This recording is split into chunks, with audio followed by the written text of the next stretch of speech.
কেন দেরি করো কাদ্দিমুন, নিয়ে চলো, কেন দেরি করো, আমাকে দেরি করো কেন, গোসলটা করাইয়া দাও।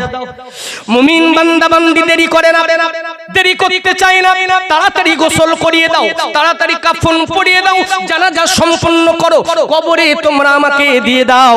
তোমরা যে কবরটা দেখতে পাও ওই মাটির নিচে কবর, ওটা কবর নয়, আমি দেখতে পাই ওটা জান্নাত থেকে সুড়ঙ্গ বানানো, জান্নাতের হাওয়া প্রবাহিত হয়, ওটা দেখতে পাই জান্নাতেরই একটা টুকরা।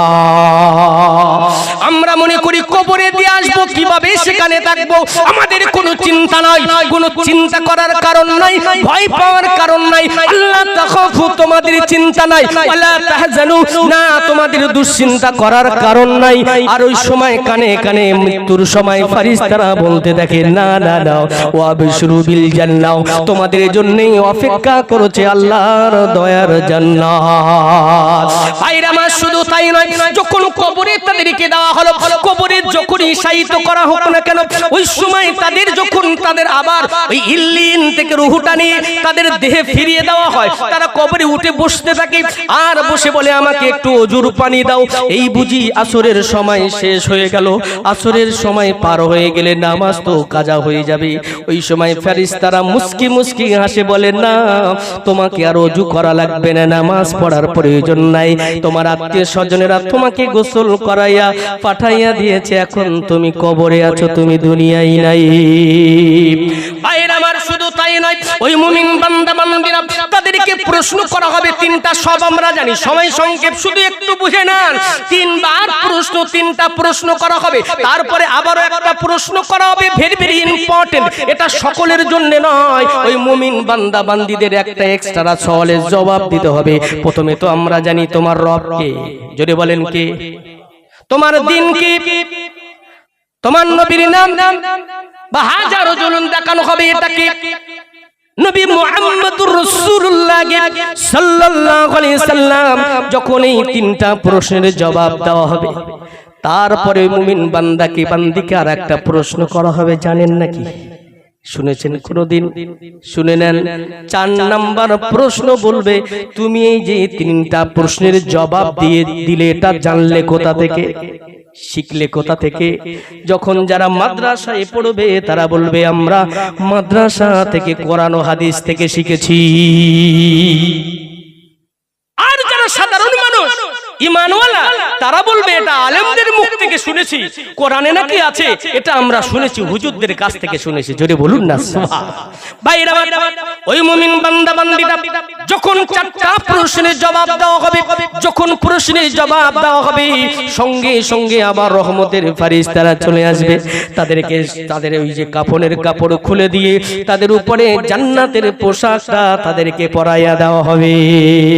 শুধু তাই নয়, ওই কবরে আমরা মনে করি মাটির উপরে, কাদার উপরে থাকে, না না, তাদের কোই জায়গায় জান্নাতের বিছানা তাদেরকে বিছায়া দেওয়া হয়, আর জান্নাত থেকে সুড়ঙ্গ বানানো থাকে, আর জান্নাত থেকে সুড়ঙ্গ বানাইয়া আল্লাহ রাব্বুল আলামিন জান্নাতের হাওয়া প্রবাহিত করতে থাকে। শুধু তাই নয়, ওই জান্নাতের ভিতর থেকে জান্নাতের হাওয়া প্রবাহিত হতে থাকে, আর কবরটা কেমন বড় হবে জানেন? ওই 3.5 হাত কবর আর থাকে না, তার নজর যত দূর পর্যন্ত যাবে, তার নজর যত দূর পর্যন্ত যাবে, ওই মুমিন বান্দা বান্দি নজর যত দূর যাবে তত দূর পর্যন্ত এই কবরটাকে প্রশস্ত করে দেওয়া হবে। আর একটু জোরে বলা যাবে না, আর একটু জোরে হয় না, আরে তাকবীর, আরে তাকবীর। আন্নু তাজবিদুল কোরআন মাদ্রাসা, আল কোরআন ফাউন্ডেশন, আরে তাকবীর। বিদায় নিলাম, সময় নেই, 20 পর্যন্ত থাকবো, বলেছিলাম 3 মিনিট ওভার, যেহেতু আমাকে এখান থেকে অনেক দূর যেতে হবে, সেটাও বড় প্রতিষ্ঠান মাদ্রাসার জলসা, সেখানে আখিরি মোনাজাত করতে হবে, অনেক দূর, নিরামিষা মাদ্রাসা, অতএব তাই বিদায় নিলাম। এক্ষুনি তো নামাজ হবে, আর মুমিন বান্দা বান্দি তবু শেষ করতে পারলাম না। এখন নাফরমান বান্দা বান্দিদের তাদের অনেক পুরন কথা, ওই জান্নাতি ফেরেশতারাও আসবে না, ওই কাপড়, সাদা রঙের কাপড় নিয়ে আসবে না, সুগন্ধ কাপড় নিয়ে আসবে না, তাদের জন্য কি নিয়ে আসবে, তারা কেমন রূপ ধারণ করে আসবে, যাই হোক বিস্তারিত সময় আলোচনা করতে পারলাম না। আল্লাহ রাব্বুল আলামিন আমাদের সঠিক বুঝ দেওয়া তৌফিক দান করেন। আল্লাহ রাব্বুল আলামিন আমাদের এর উপরে ঈমানওয়ালা হিসাবে আল্লাহ তাআলা আমাদেরকে কবুল করে নেন। জোরে বলেন আমিন। ওয়া মা আলাইনা ইল্লাল বালাগ।